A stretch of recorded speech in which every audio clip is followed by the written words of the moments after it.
पैर गंवाने के बाद भी माउंट एवरेस्ट फतह करने वाली पहली भारतीय महिला। अगर हौसला और इच्छा शक्ति मजबूत हो तो कोई भी मुश्किल आपको अपने सपनों को पूरा करने से नहीं रोक सकती। इस बात को सच कर दिखाया अरुणिमा सिन्हा ने, जिन्होंने एक दर्दनाक हादसे में अपना पैर गंवा दिया लेकिन फिर भी हार नहीं मानी और माउंट एवरेस्ट फतह करने वाली पहली भारतीय दिव्यांग महिला बनी। अरुणिमा सिन्हा का जन्म 1988 में उत्तर प्रदेश के अंबेडकर नगर जिले में हुआ था। वे राष्ट्रीय स्तर की वॉलीबॉल खिलाड़ी थीं और भारतीय पैरामिलिट्री फोर्स में भर्ती होने की तैयारी कर रही थीं। लेकिन 2011 में एक ऐसी घटना घटी जिसने उनकी जिंदगी पूरी तरह बदल दी। 11 अप्रैल 2011 को अरुणिमा पद्मावत एक्सप्रेस ट्रेन से लखनऊ से दिल्ली जा रही थी। ट्रेन में कुछ लुटेरों ने उन्हें घेर लिया और उनकी चेन छीनने की कोशिश की। जब उन्होंने विरोध किया तो लुटेरों ने उन्हें चलती ट्रेन से बाहर फेंक दिया। वह दूसरी पटरी पर गिर गईं और उसी समय एक ट्रेन उनके पैर के ऊपर से गुजर गई। इस हादसे में उनका एक पैर पूरी तरह कट गया और दूसरे पैर में भी गंभीर चोटें आईं।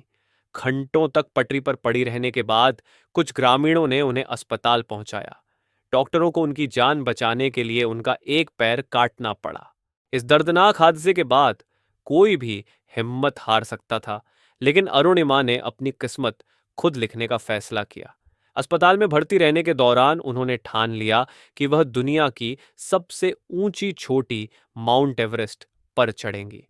उन्होंने कृत्रिम पैर के साथ चलने की ट्रेनिंग शुरू की और भारत के महान पर्वतारोही बचेंद्री पाल, पहली भारतीय महिला जिन्होंने माउंट एवरेस्ट फतह किया, से पर्वतारोहण की ट्रेनिंग ली। सिर्फ 2 साल की ट्रेनिंग के बाद 21 मई 2013 को अरुणिमा ने इतिहास रच दिया।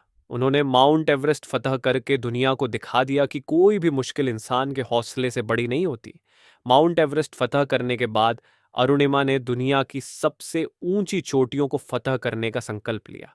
उन्होंने Kilimanjaro, Africa, Elbrus, Europe, Carstensz Pyramid, Indonesia, South America और माउंट विंसन, अंटार्कटिका जैसी चोटियों को भी फतह किया।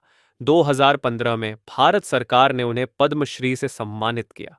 कहानी पर आधारित किताब born again on the mountain प्रकाशित हुई। उन्होंने अपने जीवन को दूसरों की मदद के लिए समर्पित कर दिया और दिव्यांगों के लिए एक खेल अकादमी शुरू की। अरुणिमा सिन्हा की कहानी हमें सिखाती है कि कोई भी मुश्किल इतनी बड़ी नहीं होती कि उसे पार न किया जा सके। अगर इंसान ठान ले तो कोई भी बाधा उसे रोक नहीं सकती। उनका प्रसिद्ध कथन है, अगर आप ठान लें तो असंभव कुछ भी नहीं। अरुणिमा सिन्हा सिर्फ एक नाम नहीं बल्कि हिम्मत, जज्बे और साहस की मिसाल है। उन्होंने यह साबित कर दिया कि शरीर की सीमाएं इंसान के हौसले के आगे कुछ भी नहीं है। उनकी कहानी हर उस व्यक्ति को प्रेरित करती है जो जीवन में संघर्ष कर रहा है।